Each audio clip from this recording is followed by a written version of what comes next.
Cuando escuchas en el noticiero que otra guerra acaba de estallar, que millones aún se mueren de hambre, que el ozono ya se va a acabar, que el SIDA mata a mucha gente, que 2 hombres se van a casar, que han hallado el eslabón perdido, que otro loco mata por matar.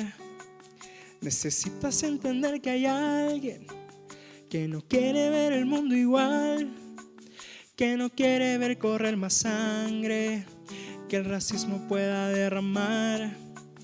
Necesitas entender que hay alguien que su vida vino a derramar y que no quiere ver más en la calle a los niños sin mamá y papá. Hay una esperanza para el mundo hoy, hay una esperanza para el mundo hoy. Es una luz que puede hoy brillar en medio de cualquier oscuridad. Hay una esperanza para el mundo hoy, hay una esperanza para el mundo hoy. Es el único que puede dar una esperanza para el mundo.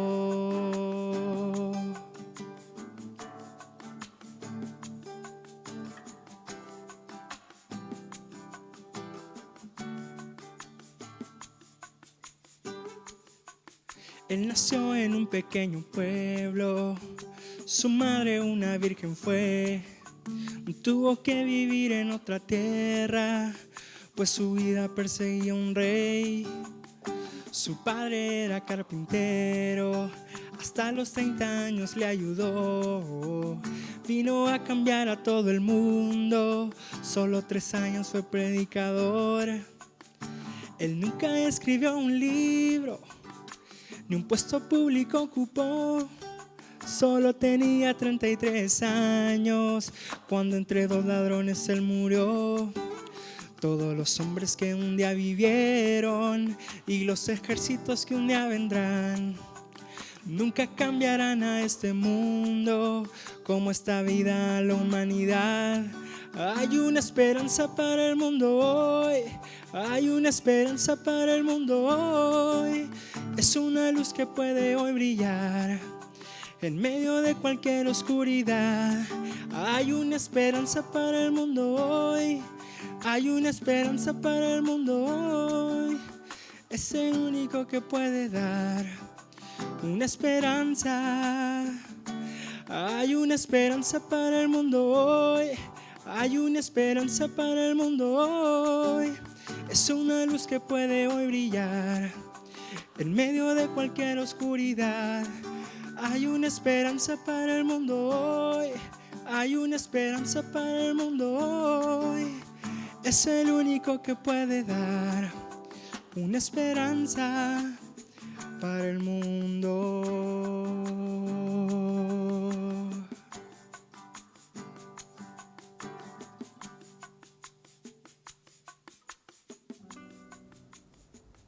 Hermanos, amada iglesia, la paz y el gozo de Dios sean con todos ustedes.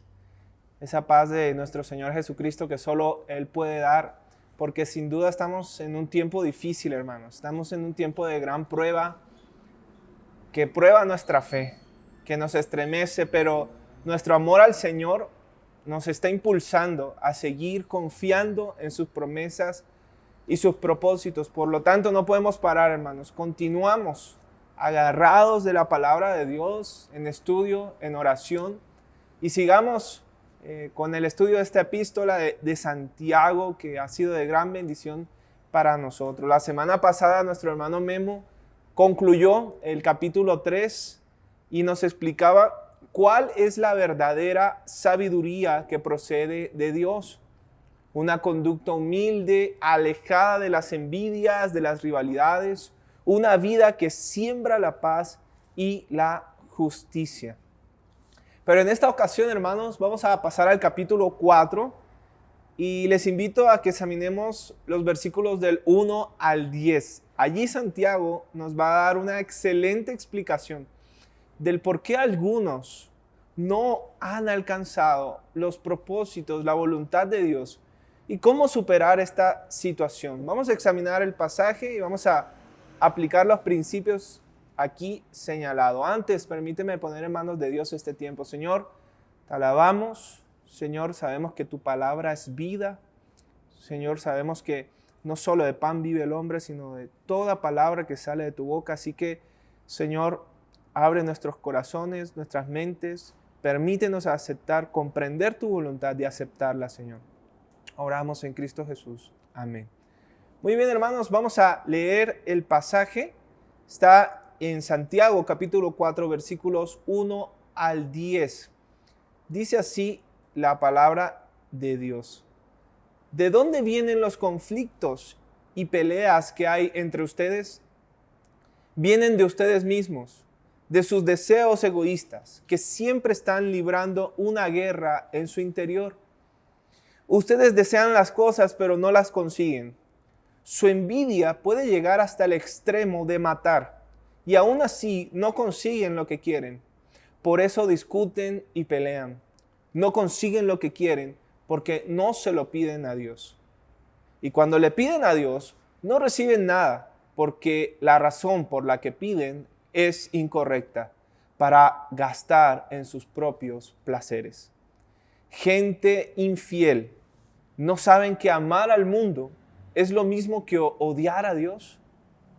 El que quiera convertirse en amigo del mundo se convierte en enemigo de Dios.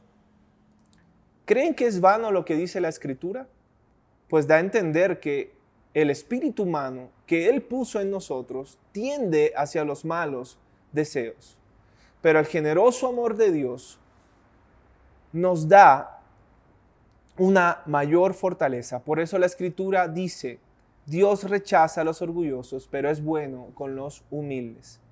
Así que entréguense a Dios, resistan al diablo y el diablo huirá de ustedes. Acérquense a Dios y Él se acercará a ustedes. Quiten el pecado de sus vidas. Concentren su mente en Dios.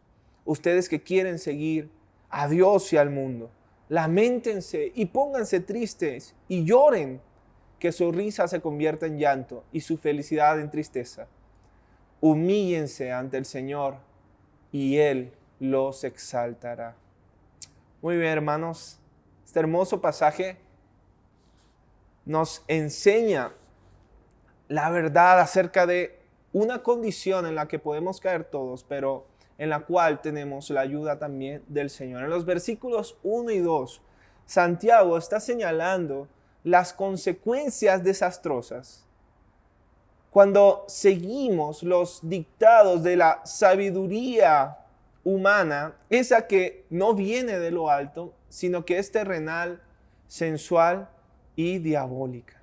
¿Cuáles las consecuencias? Pues guerras, pleitos, y aquí lo pone Santiago en un sentido figurativo, haciendo referencias a todas estas contiendas que se veían en el primer siglo, sobre todo los judíos, que siempre estaban divididos, tenían muchos grupos, hasta algunos guerrilleros, como los fariseos, saduceos, herodianos, esenios, celotes, y otros más que siempre estaban en contienda entre ellos.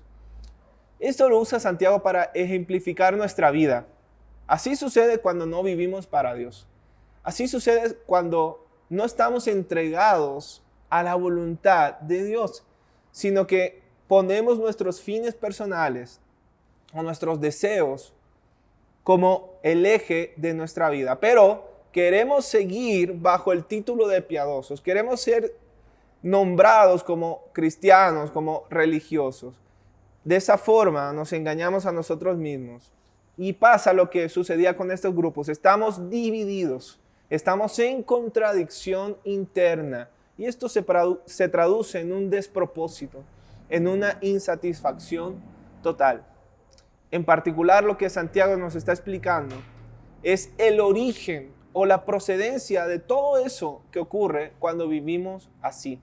Así como en pleito, en envidia, en insatisfacción, en conflictos, inclusive hasta en deseos de matar, arder de envidia, un estado prevaleciente de lucha interna. El ser humano siempre ha intentado resolver los conflictos en sus posibilidades y no ha podido, mucho menos encontrar una explicación para esa insatisfacción, para esos conflictos. ¿Y por qué no puede eliminarlos en su totalidad? Y es lo que Santiago nos está explicando. Nos expone el origen, la fuente de esos conflictos, y es que el hombre siempre está buscando satisfacción en sus sentidos, en sus propias fuerzas. Dice Pedro, Primera de Pedro 2:11, amados, yo os ruego como a extranjeros y peregrinos que os abstengáis de los deseos carnales que batallan contra el alma. El deseo de obtener a todo costo lo que uno desea es la raíz de la mayor parte de las dificultades entre los seres humanos, entre las naciones del mundo. Una pregunta para nosotros podría ser, ¿nuestra mayor preocupación de la vida es nuestro bienestar? ¿Es nuestro placer? Si es así, entonces, para obtener ese placer y para mantenerlo, inevitablemente van a surgir confrontaciones y conflictos. Entonces, ¿dónde está la guerra? ¿Dónde se origina? En la persona. ¿Por qué está allí? Por causa de la pasión del hombre de gratificar sus sentidos. Es la codicia intensa de obtener lo que el otro posee. Así le sucedía a estos hermanos. No obtenían las cosas que codiciaban. ¿Y por qué no? Bueno, porque no buscaban aquello que podían pedírselo a Dios, no lo buscaban en Él. Y a pesar de sus intensos deseos y de todos los esfuerzos que gastaban, no podían tener lo que sus corazones anhelaban. Porque en donde hay un deseo impropio, allí habrá pleitos. Así se muestra la consecuencia de escoger el placer sobre el plan de Dios. Y la Biblia abunda en ilustraciones que nos indican cuál es esta consecuencia de esta fatal elección. Vemos historias como las de Caín, Balaam y todo el tiempo de los israelitas en el desierto. Nos muestran lo que sucede con esta elección.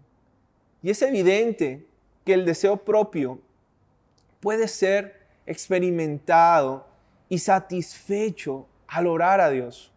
Solo Él puede satisfacer nuestras mayores necesidades, la necesidad del alma. Hay algunas cosas que son completamente desapropiadas de tener y las podemos pedir a Dios. Es más, Dios quiere que las tengamos y Él las da gratuitamente a quien las pida. Pero algunos buscan conseguir para sí mismos las cosas que quieren y que quizás necesitan por métodos que evitan a Dios, que sacan a Dios del mapa y por lo tanto no consiguen tener estas cosas. La forma correcta para obtener cualquier cosa que necesitamos es pedirle a Dios. Y cuando lo hemos hecho y aún así la petición no es concedida, entonces debemos concluir que Dios no considera el objeto necesario para nuestra necesidad, o que Él piensa darnos inclusive algo mucho mejor después. En este tiempo de pandemia es muy curioso y es muy triste a la vez cómo aumentan la queja y podemos ver tantas personas que se dicen cristianas mucho más insatisfechos, mucho más infelices en este tiempo, frustrados, como si llevaran una camisa pesada que les queda grande y que les es incómoda. Hay mucha insatisfacción en este tiempo, pero también lo curioso es que quieren seguir siendo vistos y llamados como cristianos, cuando en realidad la situación de su vida interna está como está, porque han dispuesto vivir para sí mismos, cuyo propósito es conseguir aquellas cosas que en su pensamiento les llenan de satisfacción o que les traerán realización a su vida. Han hecho a un lado a Dios en sus propósitos y por lo tanto no tienen lo que desean. Y aún si llegaron a conseguir un poco de lo que desean, esto no les reporta satisfacción, no les trae la realización anhelada. En otras palabras, entonces viven una vida ciega, una vida engañándose a sí mismos, sufriendo las consecuencias de estar alejados de Dios. Sin embargo, a pesar de que algunos viven así, hay personas que se atreven aún a pedirle a Dios, aunque saben que no están buscando los deseos del Señor, le piden al Señor. Y es la cumbre, la cima de la tontería que Santiago describe en el versículo 3. Dice Santiago que piden, aún piden, pero no reciben porque piden mal. Ellos creen que Dios no conoce sus intenciones. Ellos creen que Dios puede ser burlado, pero Dios sabe lo que hay en su corazón por lo que están pidiendo. Y en la historia humana no es raro que los hombres invoquen las bendiciones de Dios, aunque estén involucrados en una vida totalmente alejada de Él. Se autoengañan. Y sin embargo, lo vemos aún en la actualidad. Todos aquellos que llevan el vestido de la religiosidad y solo tienen a Dios para que prospere sus empresas de satisfacción personal. Si nuestros intereses están centrados principalmente sobre las cosas de la tierra, entonces estaremos dispuestos mayormente en la búsqueda de estas cosas. Y si es que oraremos por estas cosas. Es muy posible para los que han inclusive obedecido al Evangelio, dar atención a las cosas equivocadas en ese afán de buscar la felicidad. Jesús nos dice en Mateo 6:33, mas buscar primeramente el reino de Dios y su justicia, y todas estas cosas os serán añadidas.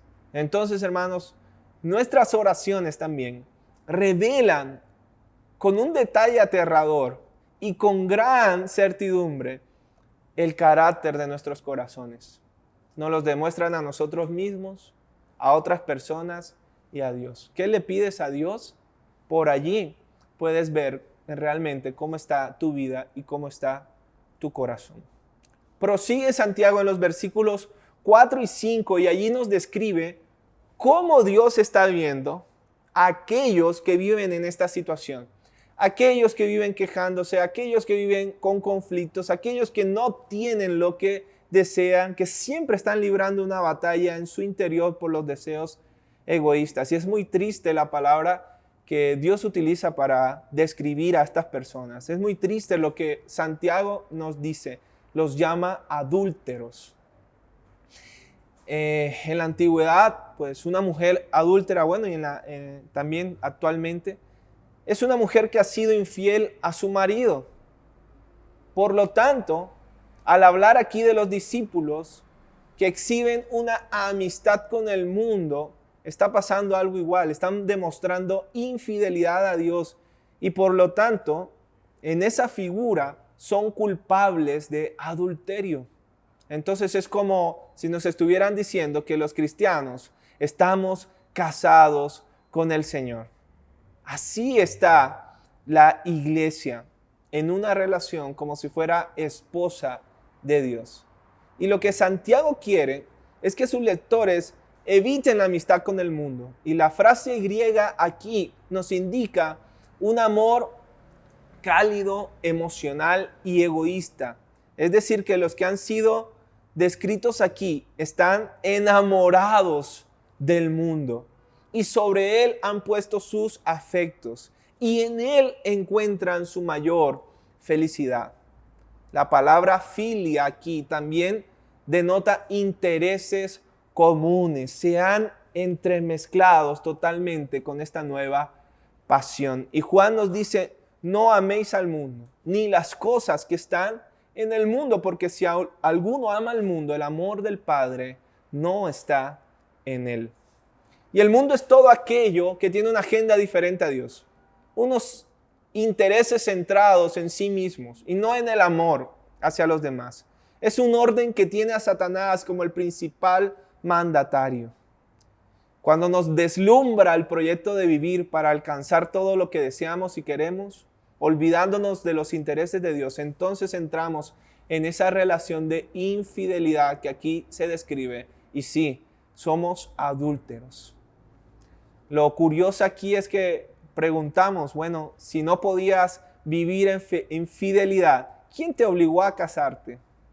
Si el matrimonio no era el proyecto que esperabas, entonces ¿para qué lo hiciste? Es un poco lo que Dios nos pudiera estar diciendo a través de esta palabra. Y es la explicación sencilla que nos da Santiago para aquellos que tienen esta guerra interior.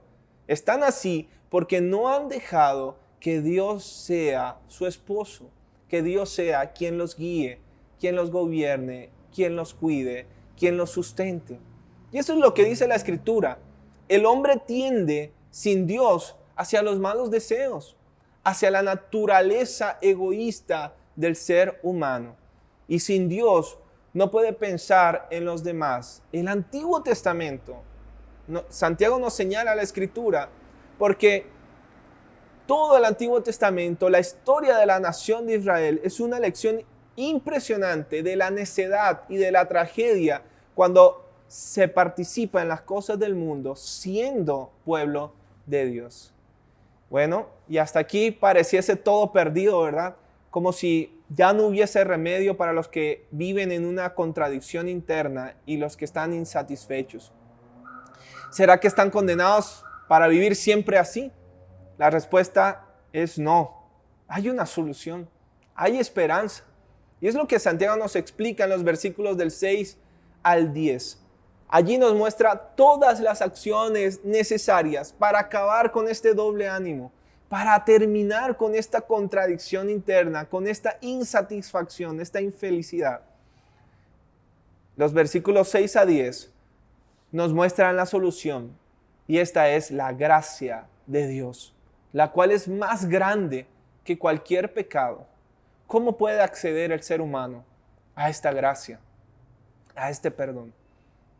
Si nuestra situación es así, no hay nada que nos pueda obligar para ceder ante los deseos egoístas, pues hay gracia suficiente de Dios para ayudarnos, para llenar nuestras necesidades, una gracia mayor que las tentaciones que pueden traernos hacia el pecado.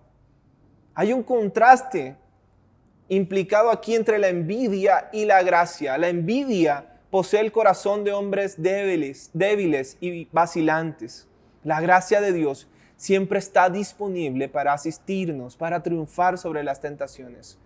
Y Dios sigue dando gracia, hermanos.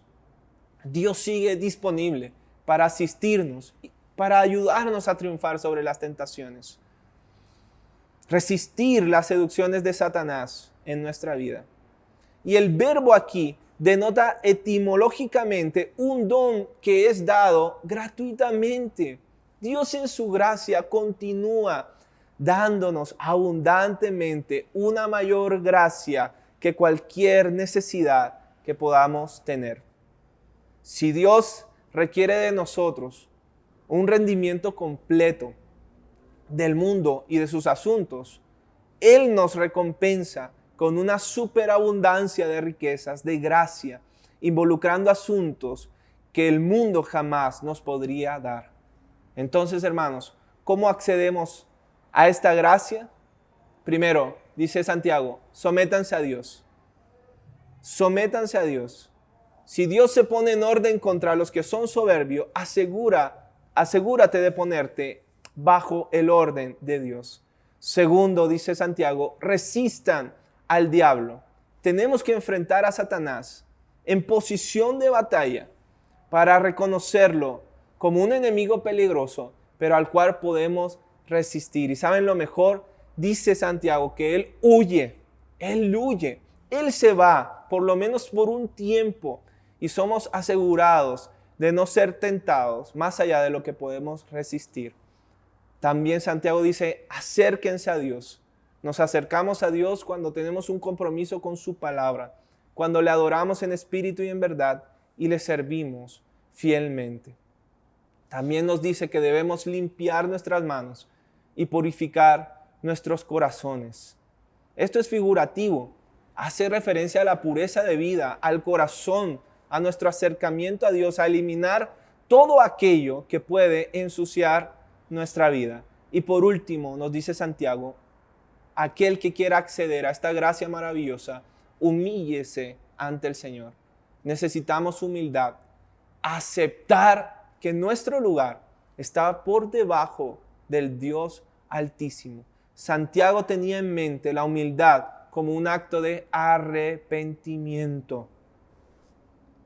Hermanos, examinamos los 10 primeros versículos del capítulo 4 de Santiago y aprendimos las siguientes verdades. Hay una vida de contradicción e insatisfacción cuando lo que nos guía no es Dios, sino nuestros deseos egoístas. Segundo, esta vida de insatisfacción es causada por la infidelidad a Dios en ese pacto de amor y obediencia que tenemos con Él. Y en tercer lugar, es posible, hermanos, revertir esta situación. Es posible encontrar esta gracia de Dios y salir de este conflicto y de esta insatisfacción. Debemos someternos al Señor. Debemos vivir una vida de resistencia a Satanás, acercarnos a Dios, limpiar nuestras manos, purificar nuestro corazón y humillarnos ante el Señor. Hermanos, mi deseo y mi oración es que podamos escoger como iglesia de Dios vivir en esta gracia sobreabundante del Señor. Vamos a orar. Señor, te agradecemos, Padre, por tu amor y tu misericordia. Gracias por tu palabra, Señor. Yo te pido por tu iglesia, por cada uno que la conformamos, Señor. Si alguno de nosotros ha caído en esta situación de poner su mirada, oh Dios, en las cosas de este mundo y vivir insatisfecho, vivir perdido, Señor, sin propósito, yo te pido, Señor, que nos ayudes a recordar, como Santiago nos dice, que hay gracia sobreabundante, Señor, en ti. Si nos sometemos a ti, Señor, si te damos el lugar correcto, si vivimos resistiendo a Satanás, Señor, si nos acercamos a ti, limpiamos nuestras manos, purificamos nuestro corazón y nos humillamos ante ti, Señor, tú garantizas esta gracia, Señor, que nos devuelve al camino correcto, una vida de propósito, una vida de satisfacción, Señor, que cada uno pueda estar viviendo esta realidad, Señor, en todo lugar donde están tus hijos. Gracias, Señor, por los que conforman tu cuerpo y tu iglesia. Oramos confiando en ti, en Cristo Jesús. Amén y amén. Hermanos, damos gracias a Dios por esta oportunidad. Damos gracias al Señor. Y vamos a seguir estudiando la palabra de Dios el próximo miércoles. Pero también vamos a estar en nuestras clases al pendiente, hermanos, de todo lo que como iglesia estamos haciendo para luchar juntos. Sigámonos cuidando y nos vemos en una próxima ocasión. El Señor les bendiga. Que estén muy bien.